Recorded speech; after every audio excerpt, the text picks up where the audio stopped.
This dealership in 1980 was completely different than what it is today. We've added on to it actually 3 times in the last 20 years. It used to be a bit of a hole back in 1980, but we've really made a difference with the dealership. It's quite open, it's very modern.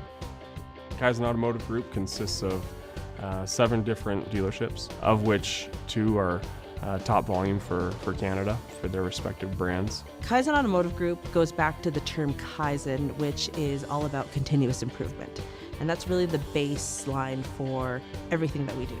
Rick feels very fortunate that he's working with his family close. He gets to see him every day. We're going to have 4 generations in the car business. We get along. We communicate very well, and that's one of our strengths.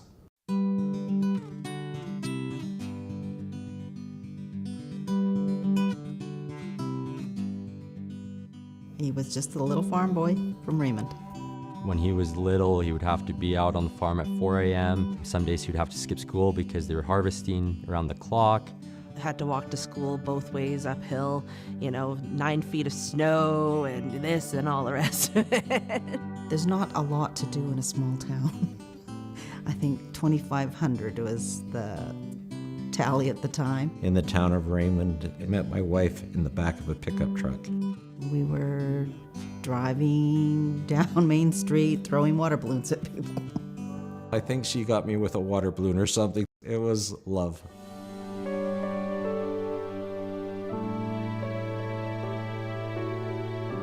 We've got 4 children.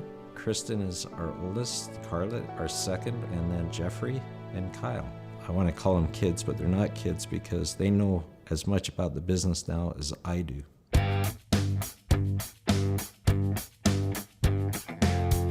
He has worked in the industry for 35 years. He started at the bottom and worked his way up, and that's how he learned it all. I decided I wanted to fly my own ship. We started to grow, and we had the opportunity of buying Shaw GMC. We bought that dealership, and then we bought Sunridge shortly after that, and it just kept on happening that we were in the right place at the right time. My partners and I, we always talk about Rick's Midas touch. I've helped him acquire car dealerships that were in financial distress and turn them around, and in a matter of just a couple or 3 months, make them profitable and then very successful. One day I'm thinking I'm getting a kitchen renovation. Next thing I know, I got a new dealership.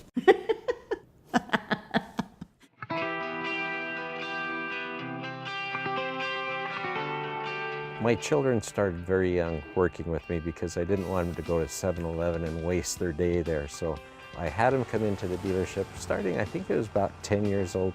I think I started working at the dealership when I was probably about 10. I think I was like 14. I was 9, Jeff was 11 or 10. One of my first jobs was body shop receptionist. That's when I really started to realize the emotional connection people had to their vehicles.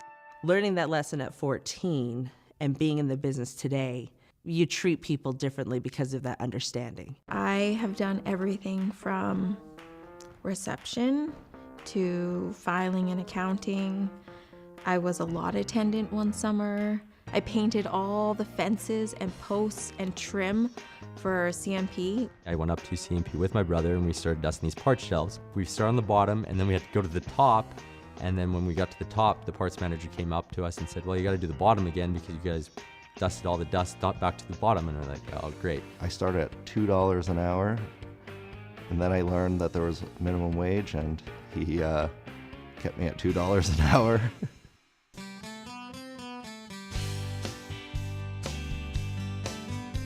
They always brought me leads. Anyone from like teachers to friends' parents to basketball coaches. In high school, we'd get a used car off the used lot to drive to school. And if someone came up and said, I like your car, we always had a stack of business cards in there saying like, oh, you like this? You can go CMP or whatever, go do a test drive. Usually what the policy is if we have a referral, there's a $100 check cut. We never got a referral fee. We should. I should have been keeping track of that.